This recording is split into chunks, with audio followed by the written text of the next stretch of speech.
Welcome to the PAG training.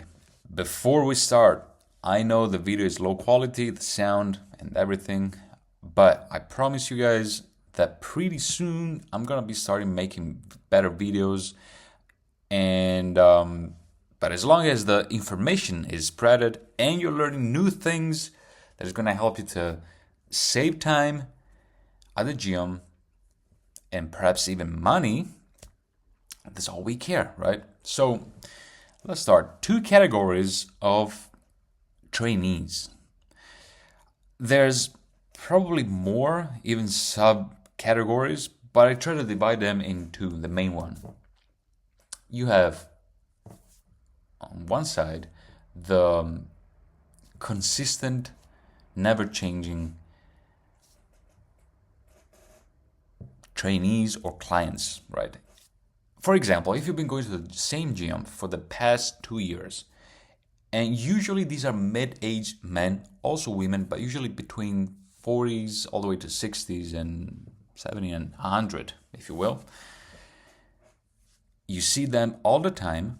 They are probably training 6, even 7 days a week, 2-3 hours, maybe some weights in the morning, not all of them, but as long as they are consistent and you've been seeing them pretty much every time, and they never change. I mean, if you look at their picture, like since 2 years ago, if you took a picture of them, they never change, and yet they are training more than you. Then there's another category, usually younger men and women, early 20s, never trained before. Usually they just started the gym and they also have a good genetic. They train relatively hard and they start making some results, and then sooner or later they reach a plateau. They either get injured or they get bored or they keep going, and what they do, they increase the volume, so more sets, more exercises, more frequency, because they start following their favorite fitness influencer or trainer, or quote unquote, now we have the science-based gurus, right? I don't want to say any names, but if you follow the fitness community in the States or wherever you are in the world, you know all of them. So what do? They start doing every little single variation of an exercise because they think that more is better, right? For example, I give you an example of biceps, right? Everybody love biceps. Great muscle, right? And doesn't grow anymore. So what they start to do is more bicep curls, preacher curls. I don't even know the names, like hammer curls, and then there's so many others, variation, thinking that's going to give them what is missing. It's going to help them to break the plateau and start growing again. Guys, if there's a simple joint muscle that it is really easy to train, and remember, it is also really easy to overtrain, because every time you do a pulling exercise, your biceps are also involved. And this is why with my program, and I've been training so many people through the years, collecting data, when you reach an advanced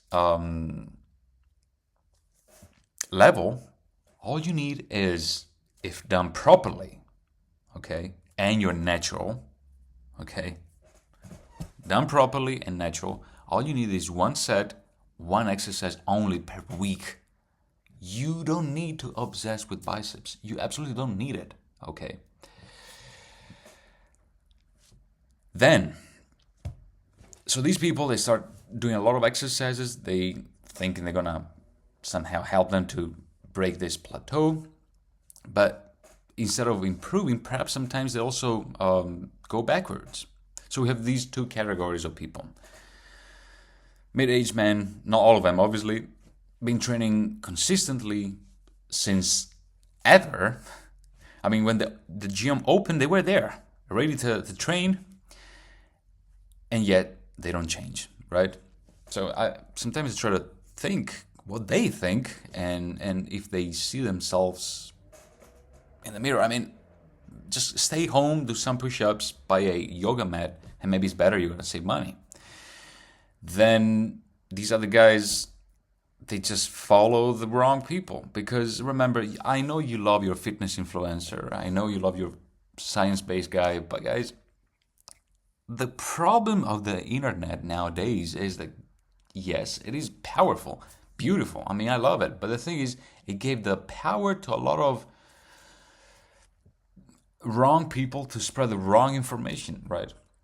So from here, I want to connect to the another topic, which is still part of the same topic of today, which is high volume training. Okay, high volume training became really popular since the 70s because of Arnold and Joe Weider, because everybody started following Arnold. He was the best. So you got to do what is the best one do it. So in order to become at the same level, right? Here's the thing. Yes, you can achieve pretty good results high volume training. In the long term, it'll be as good as low volume, high intensity. And low volume, high intensity is more efficient. It's going to save time and it's going to save your joints from wear and tear. Also, in order to tolerate so much volume, you're going to need to use enhancing drugs. This is why it was so popular between these people at that time. Not all of them, like Mike Manzer, Casey Viero, and many others.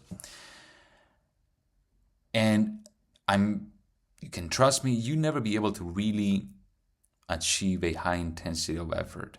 These sets, they'll never be high quality, okay? So it became popular since the 70s and still now, because nowadays we have the meta-analysis, we have studies. There are so many problems with these meta-analysis and studies, because even if it is controlled, there's a lot of problems with this. And I mean, there's most of these studies been done in beginners and short term. There's probably no studies that I know that have been studying people that trains low volume, high intensity. The only one that I can think of is the Colorado experiment, which is still short term, but who else? Like all the clients and Mike Manzer himself, Arthur Jones, Casey Viero, and other people that have been training that way, and they got damn results. Dorian Yates, right? So that's another problem of high volume. You can research yourself. We don't have enough studies or data, like proper controlled data for low volume, high intensity trainers, advanced trainers, okay? Because we're gonna do another video about this, but the stronger and bigger you get, you're gonna need even less volume and more recovery. Because remember, the variable is capacity of recovery. It is like anything else that is genetic, like your hair, skin color, you name it, right? So nowadays, high volume training, why? Because they gotta sell. More is better, right? More gym membership, more supplements, more programs, more views and likes. Maybe what I'm preaching sounds boring. Deal with it. I mean, I'm giving you guys the best solution. I've been training a lot of people the same way, and I've been collecting data my own. I've seen it. I've experimented onto myself for many years. And look, I'm the first one that I'm still obsessed with training and be fit. And if I have to do more to get more results, I'll do it. And I'll be telling you guys. But there's a better way to do it and more efficient. So I believe I'm giving you a lot of information in order to really try to separate what is wrong information, because we have so much on the internet. There's a lot of great people you can listen to. There's a Lyle McDonald, even though there's a couple of things that I'm not really understanding where he stands. Like, we can talk about like reps in reserve. But I mean, there's another problem about that. How do you know when you're like 1 or 2 reps shy of failure? I mean, we're going to talk about it more in details in another video. But anyway, it is really simple. Train hard, recover enough, and just have a well-balanced diet. Another thing is diet, guys. There's absolutely no need for you, if you don't have any health issues, to remove a specific macronutrient from your diet. But even sugar, which is the best fuel for your brain and for your nervous system, and especially if you are a high-intensity trainee. Again, we are opening different topics now. I'm gonna dive deep in different videos later on. What I'm trying to do is today, trying to explain to you guys why a lot of people, there's the 2 main categories of people. The consistent one that never change, and the higher, I don't want to really say endurance training, because high volume is probably in between. But anyway, is a short-term, moderate intensity type of training. And the problem is your body is going to adapt to a specific signal. I know in the beginning it's going to give a better results, 100%, because if you've never done anything before, more sets, more volume will change your body. If you train if you put a bit of effort into it, it will change. But if you really want to go next level and build real muscle tissue, because remember, your body builds muscle tissue not because it's beautiful, but because it's a defense mechanism to a specific stress. So you gotta give your body a specific signal in order to grow more muscles. If you keep giving more volume, more sets, more frequency, your body's gonna adapt to that. And it won't recover enough because it's gonna have to adapt to that specific signal to do more. Okay? So it's not about being lazy if you do more, it's about being more logical. And remember, if you train with me or with somebody that really knows how to train to real intensity, to real muscle failure, I can give you 2 exercises for chest. A heavy compound followed by a higher reps, moderate weight, in order to work also with the metabolic aspect of the training. Because yes, even it's not only mechanical tension, but also the metabolic effect of higher reps helps with hypertrophy. Okay, so it is a sort of mix. But anyway, if you find a proper trainer, or you're able to train with me, I mean, 2 exercises for chest, once a week, 1 set only, you're gonna be wrecked. I'm telling you. Probably you never trained hard enough.